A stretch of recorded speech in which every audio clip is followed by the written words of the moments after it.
That boy David Morrell is good. And I told you.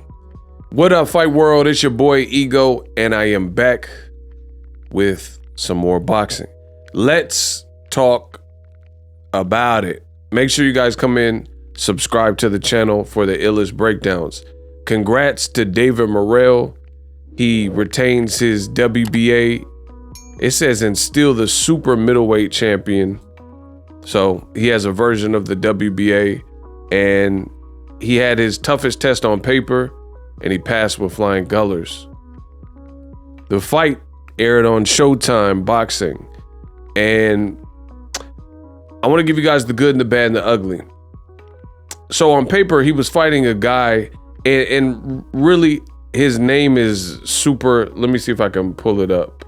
Oh, there it is. This is the guy's last name. Yerbossynuly. So I'm not going to keep trying to slaughter this man's name. So I'm going to call him Yerbo or Yerba Mate throughout this video. So if I say Yerbo or Yerba Mate, Yerba Mate, then y'all know who I'm talking about.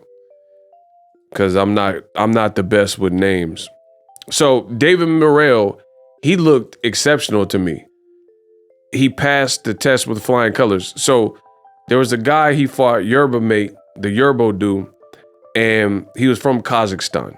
And if you know the region and you know boxing, you'll know that Kazakhstan is also the home of current fighters, right? There's one with top rank, what's his name, Janibek. Then you have, of course, Max Gennady Golovkin. And we know Golovkin for having a beard and being a silver medalist, etc. So there's a lot of Kazakh or fighters from Kazakhstan who definitely have a beard and they have the ability to take a shot. And this was the case with David Morrell versus Yerbo. Like, David Morrell, he hasn't went the distance many times, but I think he went the distance before. And he had to work for this. He had to work for it in terms of he couldn't just go out there and stuff that left in and then sizzle the man away and have an early victory, early knockout.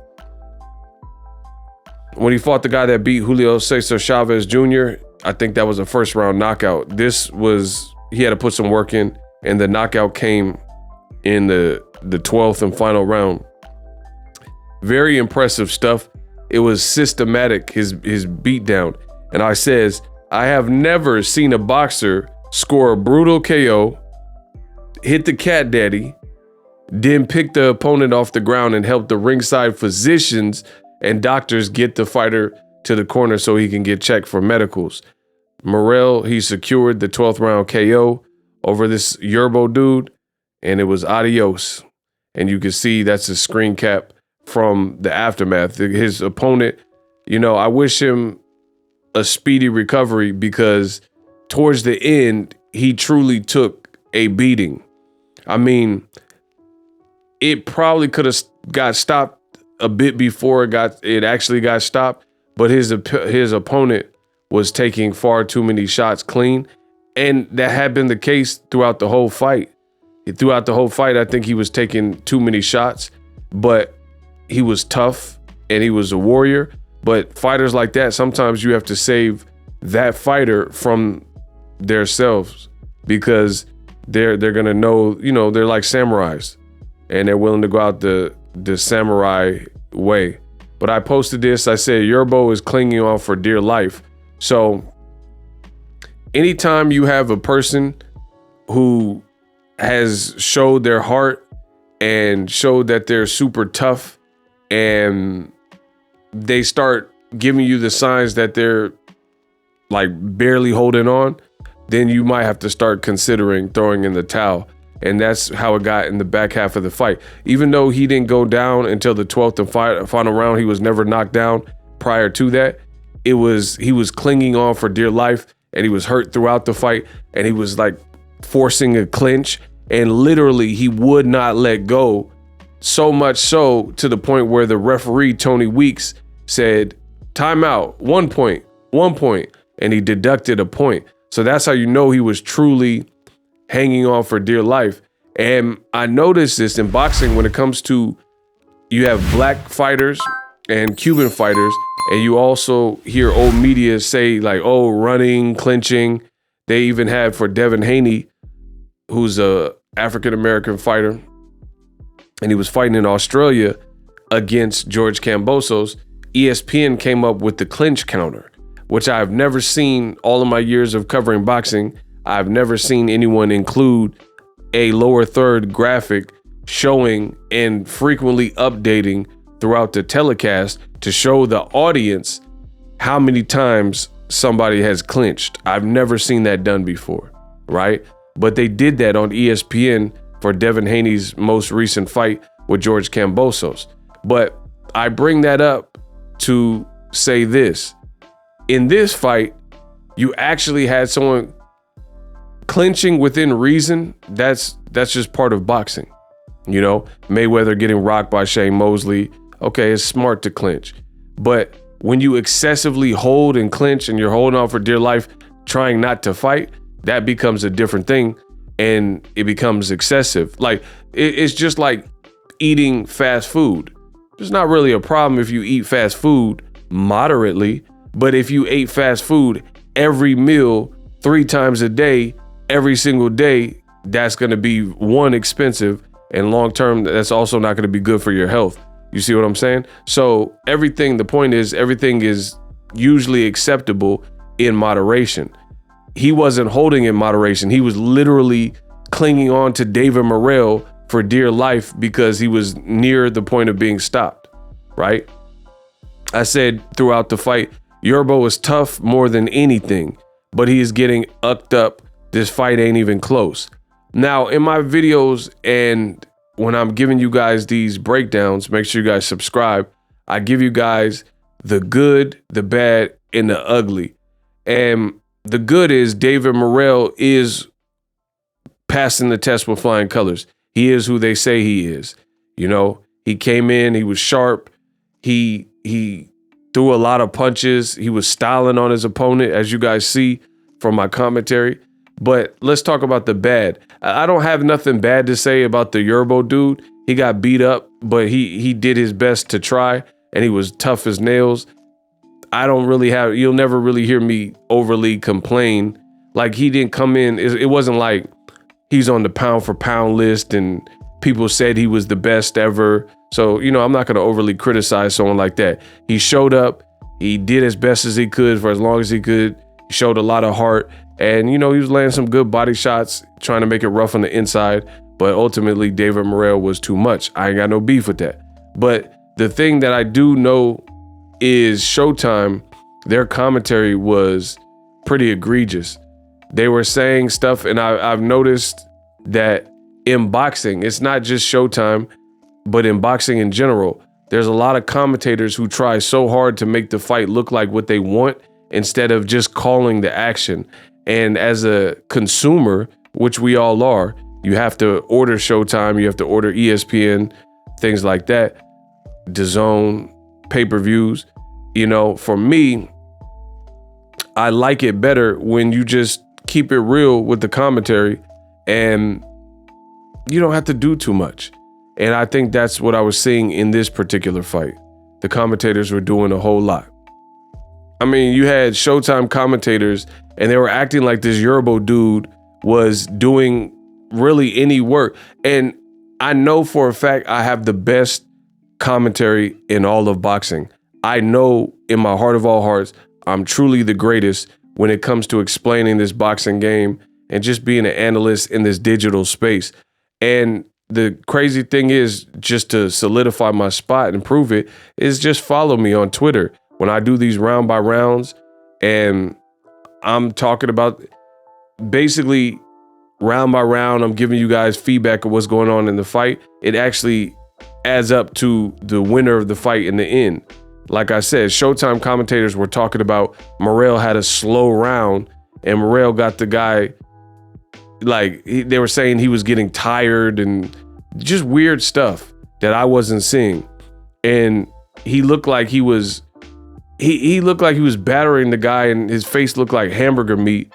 And I was just really wondering if we're even watching the same fight. So it's getting real weird in the world of boxing in terms of the commentary, because they were making it look like Yerbo was doing all this stuff. Again, I give credit where credit's due. The guy was tough. That's what I'm going to say for him. But you guys see from the tweets in real time, I say Yerbo's legs do not look good to me, right? David Morrell was styling on him. Vicious uppercuts. Like he was doing Mike Tyson. Hi, it's me, Mike Tyson. Come watch my fight on Peter McNeely on Cox Cable, right? Mike Tyson combinations where with the same hand, rip to the body, and then with the same hand, shoot the uppercut. And it was rocking Yerbo's head back and things like that. So yes, Yerbo was trying. Yerbo was definitely a warrior, but that's pretty much what I could give him. He was losing mostly all the rounds. You guys see from my tweets.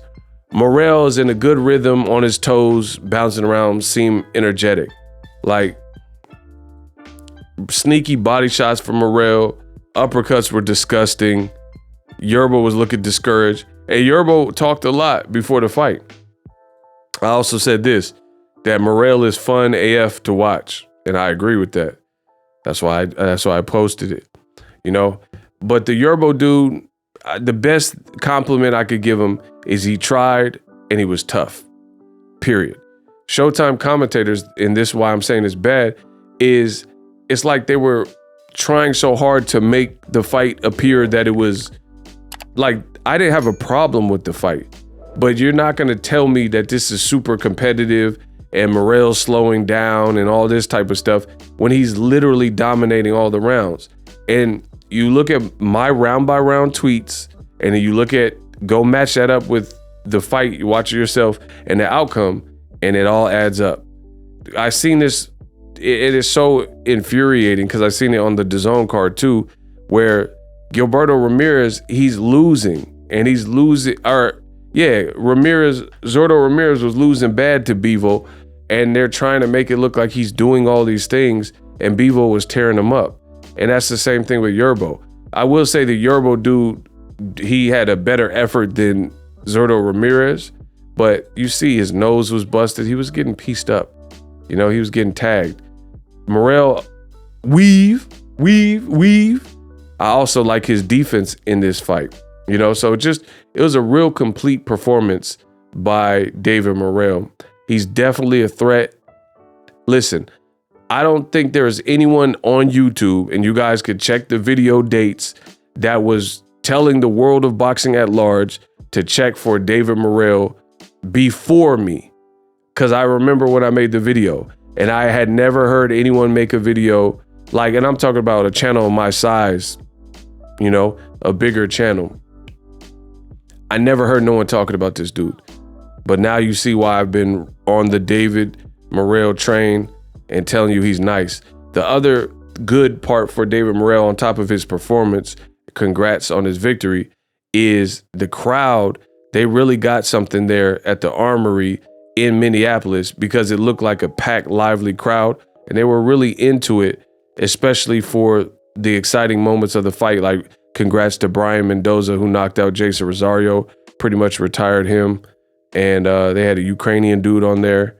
And of course, David Morrell, who that's his adopted home. So I love the energy. It was a great crowd. It was an exciting fight and a climactic 12th round finish by David Morrell. Now you guys can see why I've always been so high up on him and telling you guys to check for him. I mean, he's truly a good fighter, you know, and he takes chances. His coach told him in the 12th, before heading into the 12th round, he says, just box. Like, basically all you have to do is stay upright and then you're good, right? So there's a boxing reporter said, this was a great performance by Morrell. Had some tough moments in 5th and 6th, bit down, got a second win and beat the brakes off an undefeated and determined dude. He's a real problem at 168. So Ronnie Shields, his trainer, look, someone else says Morrell is a beast. And I agree with that. Ronnie Shields, he literally said, you know, just box, keep it in the center.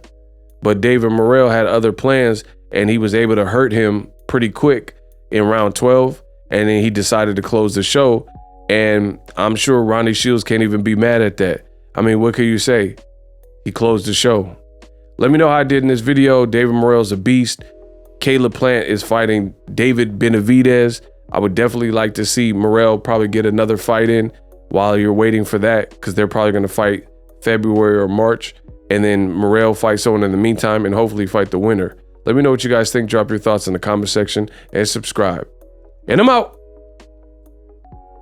Introducing Super Thanks.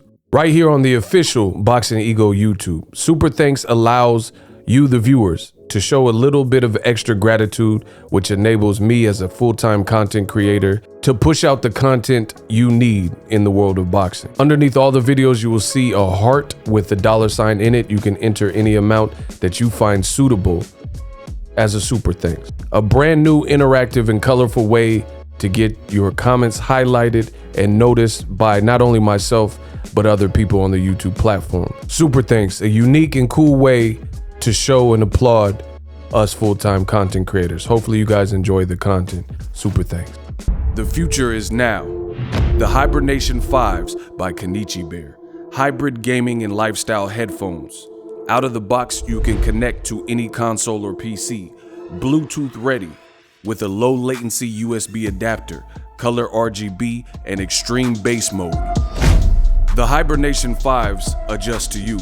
Whether you need a gaming, travel, gym, or lifestyle headphones, the Hibernations got you covered. The new Hibernation 5s, link in the description. Customize the way you hear the world. Welcome to the nation. Are you tired of your YouTube videos not getting any views? Well, consider TubeBuddy. I've used TubeBuddy for years to scale up my YouTube channel. Now we're sitting over 200,000 subscribers. TubeBuddy is a browser extension that offers a ton of built-in productivity and time-saving services to take your channel to the next level. Use my link in the description to get started with TubeBuddy and level up your channel faster. We working.